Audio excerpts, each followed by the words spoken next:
When we've moved past the woes of Corona, I advise you to act to enthrone a connection authentic, in-class, post-pathogenic, generate a great teacher persona.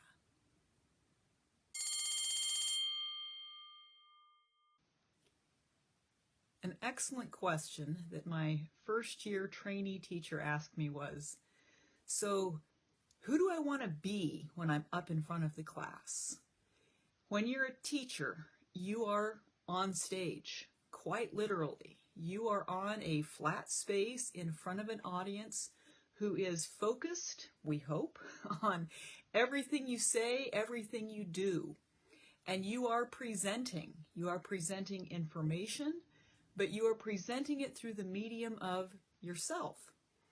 And we want to be effective at how we present. How do you project the right teacher persona? Now, I'm no acting coach, but I do have some pointers and things to think about. You cannot have your goal be, I want the students to like me. If your goal is to cultivate popularity, favor, acclaim, first of all, that's a very elusive goal, and secondly, it doesn't help you be a better teacher.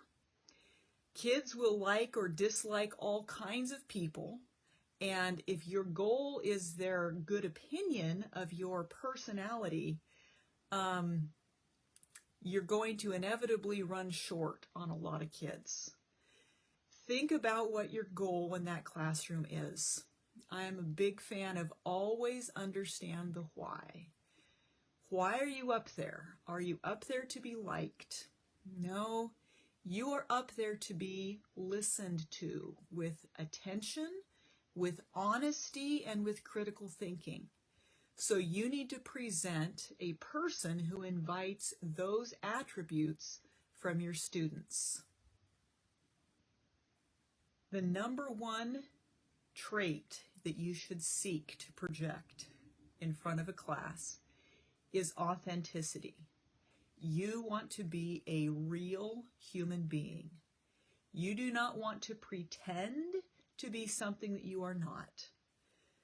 Now that's kind of funny because you do want to like every student and be kind to every student and be patient with every student. And you are definitely going to have some students that you like easily and others that you like only with difficulty and perhaps a lot of practice. So when I say be authentic, I don't mean be short-tempered with the rude, and I don't mean be depressed on days where your personal life has you in fits.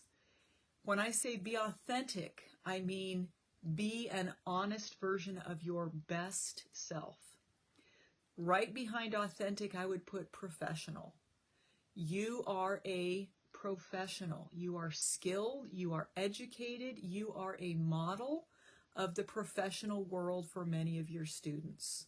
How you speak, how you carry yourself, how you interact with peers and with students always should model decorum, always should be a hallmark of consistency. You don't want to have high days and low days, days where you are energetic and happy and enthusiastic, and then the next day you're just dragging yourself to class and suffering through one cup of coffee after the next. You want to be consistent, authentic, and professional. But these are also things to consider. I would also encourage you to consider, how can you be compassionate? More than what you say, how well you listen will drive how your students listen to you. I deliberately cultivate the habit of cutting myself off in mid-sentence if a student interrupts me, and patiently waiting until he or she is done with their question or their side comment or their interjection, and then resuming. Now, I deal with the interruptions and I will take corrective action if need be, But if somebody stops me in mid-sentence, I do my best to listen to them. You want to model that. You want your students to listen to you. So I always try to react with compassion rather than with short-temperedness and with anger. And the last trait that I would urge you to consider as part of your professional, authentic, compassionate persona is enthusiasm.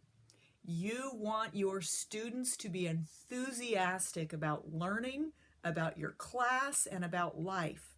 And your model of that is their best cue to doing so. Bring enthusiasm for your subject. You poured years of your life into mastering this and then wanting to share it with others. Don't forget that. Pour enthusiasm into your students. Care about their well-being, about their hobbies, about their sports activities, about their achievements, about their lives in general, and be enthusiastic about living, about doing, about trying new things and having new experiences. We spent the first 10 minutes of class today talking about our weekend. What did we do? Why was it awesome? What did we learn? The more energy you pour into your class, and it is a conscious effort every day, the more energy you will get from your class. I learned pretty early on that when I came to class exhausted and I taught class exhausted, I ended the day wrung completely out. If you are tired, the students will sap what little energy you have. But if you put your effort into cheer and energy and zeal for what you're doing, they will respond in kind, and that energy will propel you to much more success than dragging yourself through the day ever will. So there you go. In a nutshell, be authentically but censored, professional but humorous, compassionate and enthusiastic in how you go about presenting yourself and your material to your students.